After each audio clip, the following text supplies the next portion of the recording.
Hello and welcome to Addicted to Lacrosse. This is Season 3, Episode 11. Today is Monday, March the 14th, 2016. My name is Graeme Perro. With me tonight is Melissa Daphne. Tyler Fitch is not available tonight because one of his children is not feeling well, so we hope that he or she is feeling better.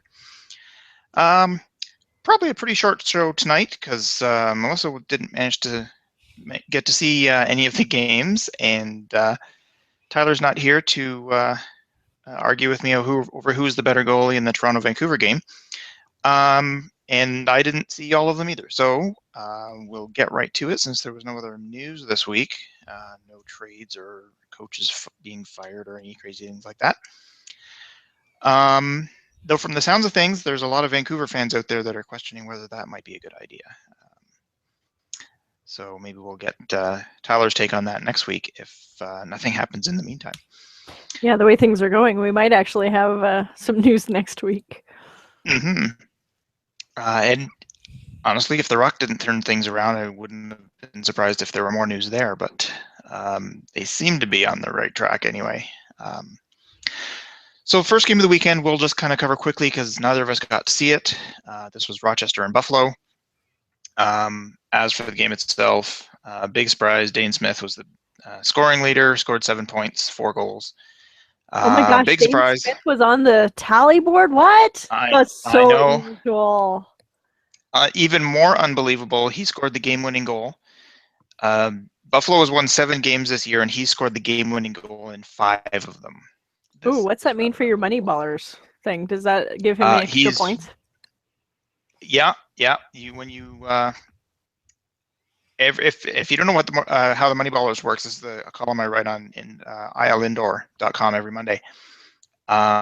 Basically, every goal that either ties the game or puts a team ahead by 1, as in breaks a tie, or the game-winning goal is assigned points, and the assists on those goals are also assigned points. And then different types of goals get different number of points, and you get more points in the fourth quarter, and you get more points in overtime, and all that sort of thing. So I tally up all the leaders. And no surprise, Dane Smith is leading that charge this year by quite a bit, actually. Yeah, so basically, if you take a look at the top of any score sheet of any kind, Dane Smith's name is up there. He's leading in goals, he's leading in assists, he's obviously leading in points. He's up there in power play goals, he's up there in shots, he's up there in everything, probably except penalty minutes. So no big surprise, Bandits beat the Nighthawks 13-10. Yeah, neither of us saw the game, so we don't really have much more to say about that. But it was an interesting night in Buffalo, and I was actually hoping to get to this game, but of course it turned out to be the same night as the Rock game, so that wasn't going to happen. This was John Tavares' jersey retirement night. So they retired the number 11, and they raised his a banner with his name and number to the rafters of the First Niagara Center. And they made a big thing, which is obviously was coming. I mean, nobody expected them not to do this, considering Tavares is widely regarded as one of the best, if not the best, player who's ever played in the NLL. So I didn't see the ceremony. Apparently, it was really good. I heard nothing but great things about the evening, and I thought it was even better that after the game, the players got Tavares out on the floor and he led them in the victory around the arena. So that was pretty cool. Yeah, did you see any of this, Melissa? Unfortunately, I didn't. I think it's great that they are retiring his jersey. I can't imagine why they wouldn't have. I mean, no player has given as much of his life really to this game. I mean, he's been in the league for just, I don't think anyone's going to compare for how many years he's been in. And he's inspired so many fans and players, and just he's had one of the biggest, longest reaching careers, I think. Only maybe rivaled by Gary Gait. And I would almost argue that Tavares actually even has a little more reach just because he was in the league so long, but Gary Gait also coached college and things. So you could definitely make a case for either of them.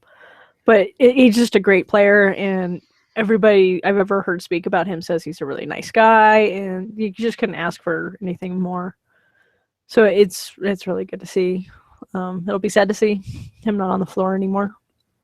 Not that I ever got to see him in Denver. Like, he just never made it out here. But going back to the game, I was kind of curious since we were just talking about Dane Smith, because every time we're talking about Buffalo, he's just the dominant player. And so I was kind of curious what he's done previously. And it was interesting because in 2013, he only had 44 points. In 2014, he only had 59 points. But last year, apparently, he started finding his groove because all of a sudden he was up to 107 points, and he's already at 91. So he's definitely found something, and it's making an impact. So it was definitely interesting. In his first 2 years, in his first 2 years in Buffalo, he was used mostly as a transition guy and came out the back door an awful lot. So he wasn't strictly a forward for 2 years. And I mean, if you watched him play, and every now and again he'd get some transition chance and run up the floor and bury it, it was very obvious that he was comfortable at that end of the floor, that he wasn't like a defensive guy who can, probably score here and there. But they decided to use him in more of a transition role. And then last year they said, okay, forget this, let's just move him to the front. And so along with Ryan Benesh and Mark Steenhuis, I guess Tavares was still there for half the season anyway. They basically just let him go and said, okay, go do what you can do. And he showed what he could do. And I'm not even sure if the people who saw him last year and said, okay, now we know what he can do, could have foreseen what he's doing this year. Because, I mean, he took it to another level last year, and now he's taking it to another level again. There can't be all that many more levels to go, I wouldn't think. I know. We've seen too many great players that have proven that there's lots of levels there. But, smart coaching, obviously seeing something in him that was being overlooked, because that's huge. And that's a benefit that you get to actually getting to see Buffalo play a little more often than I do, because you already knew that. But, yeah, it's amazing watching him. It'll be interesting to see where some of the standings end at the end of the season, the way Jones is playing and the way Smith is playing and the way Matthews is playing. So it'll be fun. All right, so game number 2, I had the privilege of attending. This was Calgary's visit to Toronto on Friday night. And I was hoping, of course, as a Rock fan, that the Rock would continue their little mini winning streak of 2 games. But it was not to be, as Calgary won 15-10. Basically, the star of the previous 2 games, the 2 Rock wins, was Nick Rose. He was just excellent in both games, and wasn't quite as good in this one. He did make some really great saves in the first half, allowed a couple of goals that probably shouldn't have. Second half, he wasn't quite as sharp. So yeah, he sort of fell back to earth and had, I was going to say, a more typical Nick Rose game. It probably wasn't even as good as a typical Nick Rose game. But Mike Poulin played an excellent game. Rock only scored 10 goals. I thought their offense was okay. It wasn't what it was in the previous couple of games when they scored a zillion goals and that sort of thing. But the Calgary defense played really, really well, and Mike Poulin played great. So the Rock just kind of couldn't get anything going. And then, of course, Calgary had Curtis Dixon. And we were just talking about Dane Smith taking things to another level, and Curtis Dixon is obviously on another level a lot of the time. Another 6 goals for Dixon. It's almost becoming routine. And I think this is actually an fact of the day for later this week. There have already been as many sock tricks this season after 11 weeks as there were all of last year. So thanks to guys like Adam Jones and Curtis Dixon. And I think Dane Smith has had his share of them as well. So pretty decent game. Obviously better for Calgary. Their defense played great. Poulin played great. Rose didn't so much. Any comments on this one, Melissa? I know you didn't see it, but you might have seen it. Unfortunately, I didn't see it, but I'm kind of curious just what you were saying about with the sock tricks, because I was just mentally thinking, man, it seems like we have a lot more sock tricks this year. Did they make any changes in the offseason that you know of? Changing the goalie pads or something, or is this just we just got our offense? They're just rocking it. No, I think scoring is just up league wide. There were a couple of minor rule changes, but nothing relating to goalie pads or the size of the net or anything like that. Like there was one to do with face-offs. There was one to do with something about changing, like when players are going into or out of the bench, they changed the way that they're going to call a too many men penalty. But as for why scoring is up this year, I have no idea. There just seems to be an awful lot of goals being scored. Yeah, it's just interesting since, was it last year or the year before, where they did make some really big changes where you kind of expected the impact like this. So for nothing to have changed really dramatically, and it just seems like scoring, like you said, is just way up. I mean, everybody's goalie can't be having an off season. Yeah, that's almost what it looks like. Honestly, it looks like Aaron Bold is doing really well. Matt Vince, actually, I was just going to get to that. Then the next game we're going to talk about was Rochester's win over New England. They lost on Friday night, but then they won on Saturday. But they allowed 13 goals in both of those games. Matt Vince just kind of isn't looking like himself. He's still doing well, but for Matt Vince to be kind of middle of the pack in terms of goals against and that sort of thing, that's unheard of. He's been either number one by himself or 1 and 1A with Bold for the last couple of years, and then number one by himself for the previous 5 or so. So to see him in kind of the middle of the pack is awfully weird. That is weird. I wonder if there's an unknown injury or something, because yeah, I can't remember the last time Vince was that low in the rankings. Now it could be maybe we're forgetting in previous years he's sort of had a slow start and come on in the end. I know the Nighthawks in general tend to do that. They're 2 and 4 or 3 and 5 or something early in the season, and then they win 8 of their last 9 or something like this to go screaming into the playoffs. I don't remember whether Matt Vince has the same sort of record, as in not as strong early and then really pulls it out later. But it could be something to that effect. Maybe it's just a little more pronounced this year than in previous years. But I don't really have an awful lot to say about the Rochester-New England game. I did watch bits of it. Basically, I watched the first little bit of it until the Georgia-Saskatchewan game came on, and then I decided to stick with that one. But yeah, I didn't really get a good feel about this game, so I don't have much to say. Stephen Keogh had the sock trick this time. Somebody had to, it seems. But Keogh, Dawson, and Joe Walters each had 8 points, and Jameson had 7. So they certainly didn't have much of the way of offense on Friday night, but they certainly found it on Saturday. And it's odd to see Sean Evans third on his team in scoring. Now he had 6 points. It's not like he was shut out, but Pat Saunders and Kevin Crowley each had 7. So yeah, the Black Wolves put up a good fight. Scored a bunch of goals, but Rochester scored more. Evan Kirk didn't have the greatest game. He was actually pulled. And Ty Belanger went in and was a little better, but not a ton. Yeah, nothing more to say about that one, I don't think. Melissa, anything? No, not really. Although, hey, Belanger, former math. Unfortunately, I just don't have much on this. Okay. Yeah,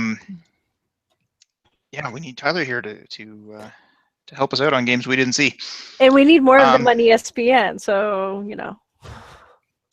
Yeah, we were just talking about this before the show, how it's odd that Fox Sports Go is an American thing and it's not available in Canada pretty much at all. But my understanding is the NLL sort of brokered a deal with Fox Sports to say allow NLL games to be shown on Fox Sports Go in Canada, and that's part of their deal.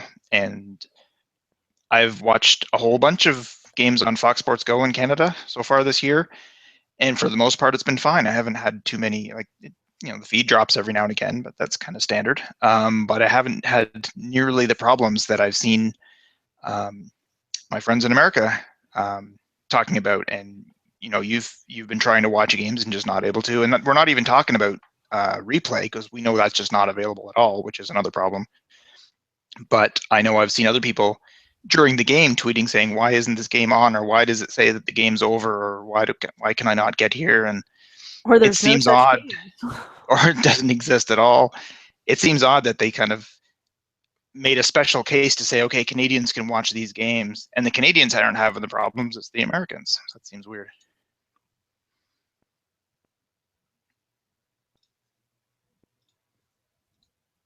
So the next game, Georgia and Saskatchewan.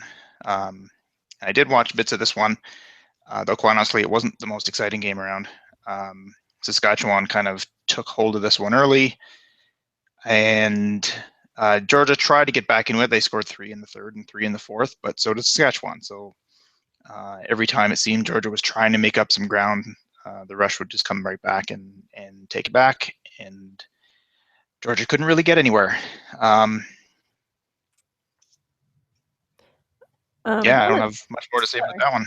On a side note, before we get too far from it, I actually just discovered that they have Tavares' retirement ceremony on the NLL homepage. Oh, excellent. If you might want to look at that before it gets moved or taken down, since NLL does like to bury things and just suddenly remove news items. So for those of us like me who didn't get to take part of that, definitely want to watch that. So sorry, didn't want to forget. Yeah, I'll have to check that out. So that'll be good. Yeah, not much more to say about this Saskatchewan game. I guess you didn't see this one either. No, but I'm really impressed. You put, or maybe Tyler put, that they had over 13,000 in Saskatchewan. So that's really impressive. It seems like the move has done the rush good. So I'm really happy to see that they're kind of flourishing, not just on the field, but apparently off the field too. Yeah, and I know. I mean, the three of us were kind of critical of this move last year when we first heard about it. Now, part of it was announcing, I'm thinking of moving the team to Saskatchewan during the playoffs that his team was in. I didn't think was a cool move. And then announcing that they actually were moving, 3 weeks or 2 weeks or something after they won the championship, also not cool. And just the question of whether Saskatchewan or Saskatoon would support the team.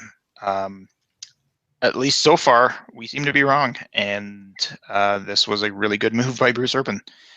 Yeah, they started off with, I think, 9,000 plus at their first game, and I think it's just gone up since.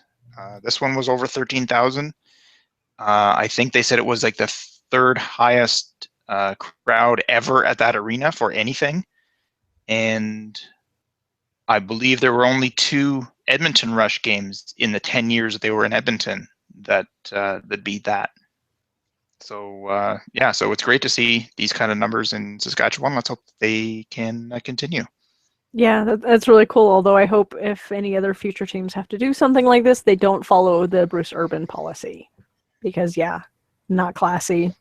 I think that soured most people's view of the move more than anything else. Just was how he handled it and himself during that whole transaction. So great for the Rush. I'm really happy to see them flourishing. I've been kind of a Rush fan since the team came around, and I love seeing them do so good since they were the underdogs for so long. So yeah, it makes me happy. It is nice to see when they had basically 7 or 8 years of right at the bottom, and it wasn't even just they weren't very good or they weren't as good as the other teams. Like, they were really bad for a lot of years, and turned it around in a real hurry. It was suddenly these guys aren't so bad. And like a year or two after that, they're at the top and they're winning 15 in a row and this kind of thing. So yeah, for them. And here's hoping that the Georgians won't see the same kind of success. They haven't so far. I think they've only got 3 home games, and 2 of them have been on Sunday afternoon. So hopefully, if they can get some help from the schedule, they can start pulling in some big numbers down in Georgia as well. Yeah, that's absolutely horrible. I mean, you got to figure the bigger I shouldn't say the bigger teams, the teams that are a little stronger in their attendance on a Sunday game only pull in around 9,000 when they might average 14 or 15. what is that going to do for a smaller team that doesn't have the same strong base? That's just, you're just asking for them to fail. Like, why would you do that? There's got to be other ways around that. And, I don't know how Sundays are in Georgia. That's kind of, the southern states are seen to be more religious, and so Sundays might even be more sacrilegious to them. So that could be that's a an good even point. bigger impact. So why would you do that? It just, no. And they're not playing in the arena in Atlanta, which might be super busy. They're playing in a little town outside of Atlanta, and maybe it's an assumption on my part that's wrong, but I would imagine that the arena isn't as busy as a place in downtown Atlanta would be. So part of the advantage of being outside the city is that you've got a lot more arena availability. So hopefully the fact that they could only get 2 Sunday afternoons out of 3 so far is a fluke, and that's not going to be the way it is going forward. Though I haven't looked at the rest of their schedule. I do remember seeing the Swarm tweeting earlier today or yesterday or something that they have 5 home games in a row coming up. So hopefully they have a better schedule. Indeed. Do you know how far outside of Atlanta the where they are playing is? Because maybe that could be having an impact. Because I know that was an issue with the Glendale Arena. It was a suburb of Phoenix, and so that actually did have impact because it was just far enough that people actually didn't like to drive to it. I have a feeling it's somewhere in the range of 30 minutes outside of Atlanta, 20 to 30 minutes. I don't think it's like 45. I think when they had a team in Chicago, they were like 45 minutes to an hour outside of Chicago. So it was certainly a suburban thing. And I don't think they're that far, but they're not right in town either. So let's. Okay, I was going to check out the Swarm schedule and see what they have going forward. See, I know why Tyler isn't recording tonight. He didn't want to talk to you about losing again. That could be it. Game number 5. Toronto 9, Vancouver 6. This was not a high-scoring game by any stretch. And, I mean, we as Rock fans were in the audience going, okay, well, we're winning. Nick Rose is having a great game. And unfortunately for Rock fans, Tyler Richards is also having a great game. So if he wasn't having the great game that he was, this might have been a 15-6 kind of game, like the Rochester one from a couple of weeks ago. But I think I tweeted in about the third quarter, my 3 stars predictions for this game would have been number 1, Nick Rose, number 2, Tyler Richards, and number 3, whoever scores the most on the winning team. Not exactly going out on a limb there with the third one, but that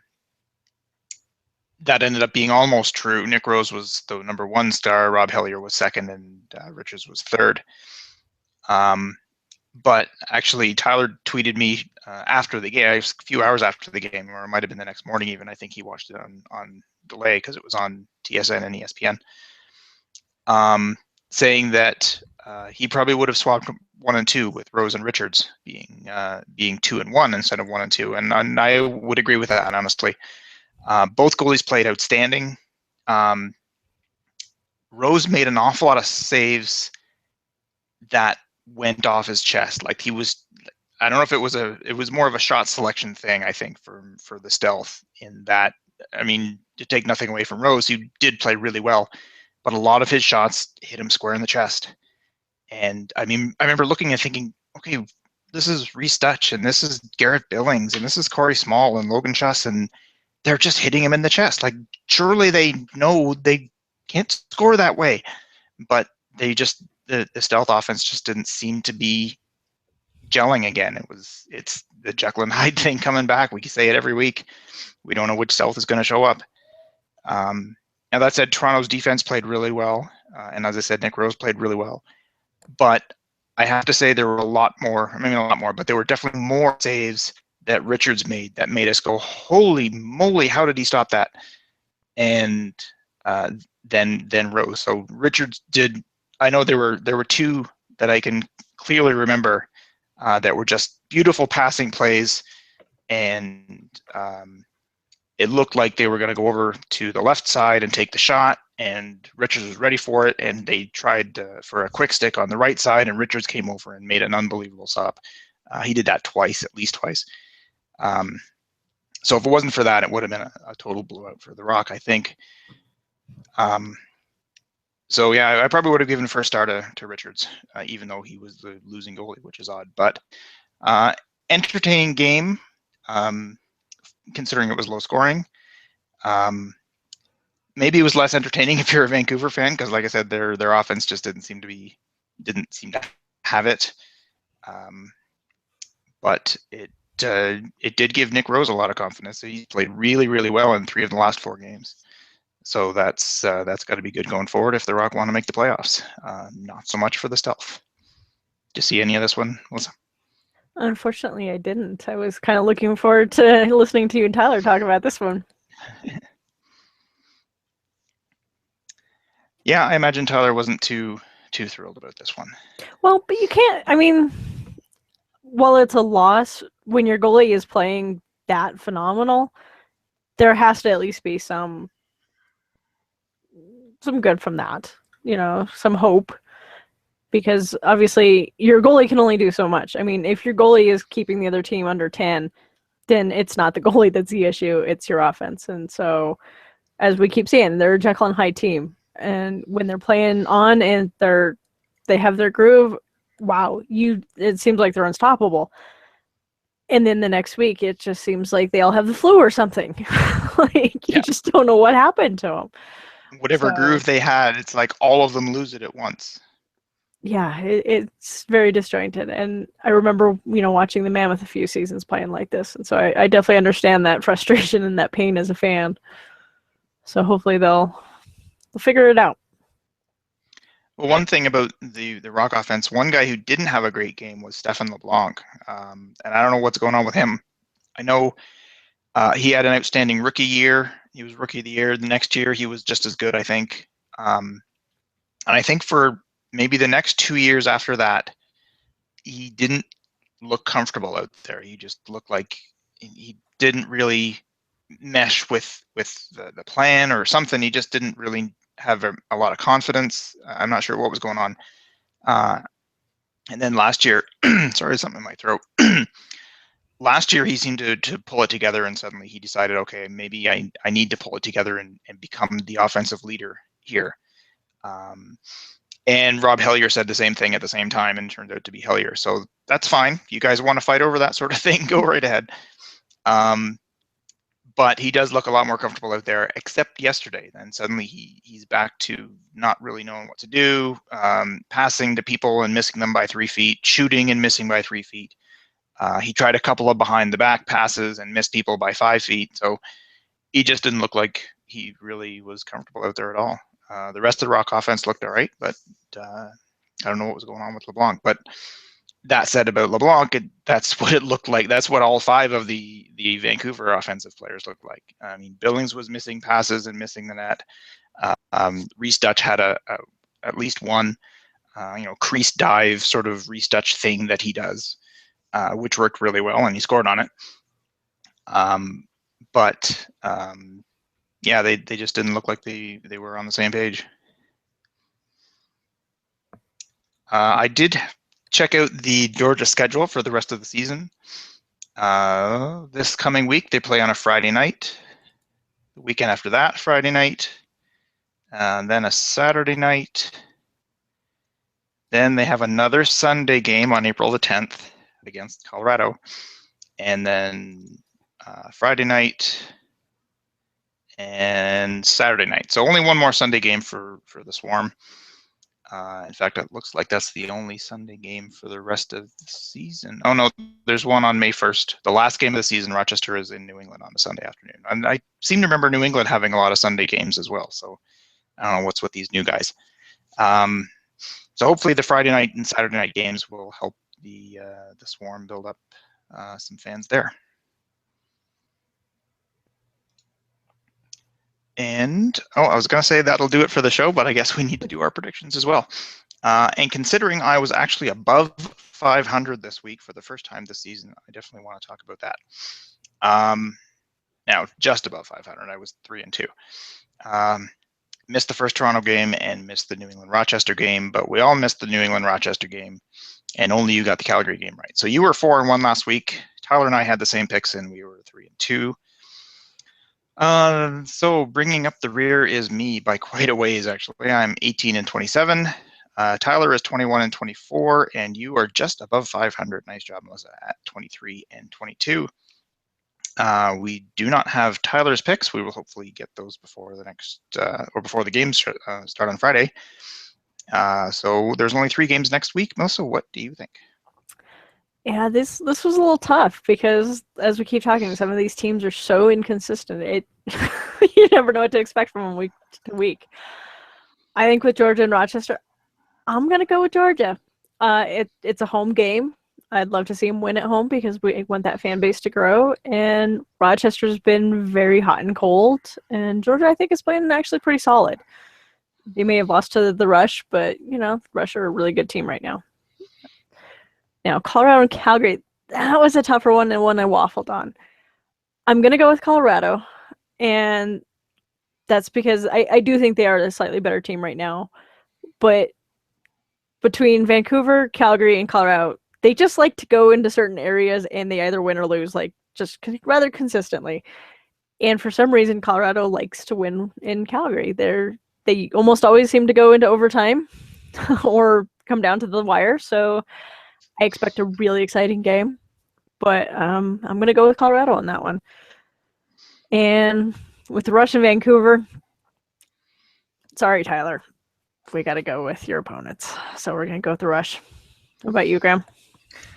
Well, I actually just changed one of them just this as you were speaking there, and because we were talking about the Nighthawks earlier and how they won on Saturday but lost on Friday, and Matt Vince doesn't look like Matt Vince. I managed to convince myself, and then when you were talking about Georgia and Rochester, you convinced me as well.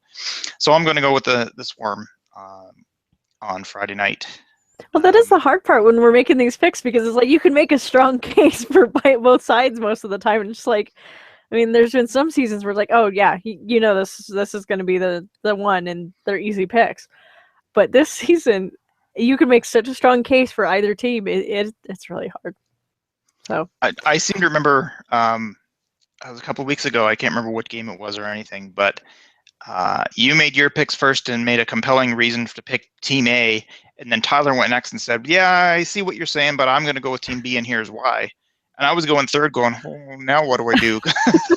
You're both right, and you're both wrong, and I don't know what to do. So, and there's some elements of luck. Yeah. Yeah, and then you find out at game time, Dan Dawson can't play tonight. Okay, well, that might have changed my opinion. Or last week when we were picking Toronto-Calgary, I thought Dane Dobie was still going to be out. Turns out he played. So that may or may not have changed my pick there, but I thought he was out. So as far as I know, everybody's playing this week that was playing last week. So if we hear that Adam Jones is out, then we reserve the right to change our pick. But for Colorado and Calgary, I'm also going to go with the Mammoth on this one. This one took me a while to figure out who I was going to pick, and I'm still not 100% confident with it. But we're going to go with the Mammoth. They've been playing really well. It looked like they won 4 or 5 games in a row at the beginning, and then it looked like they were kind of falling back to earth. And then they won a few more in a fairly dominant fashion. So. We talked about the Black Wolves being kind of the real thing. It looks like the Mammoth are kind of the real thing as well. So I'm going to go with the Mammoth on that one. And the third one, yeah, sorry, Tyler, we're going to have to go with the Rush on this one as well. And I have a pretty good feeling that Tyler will be going with the Rush on that one as well. That's just a guess on my part, but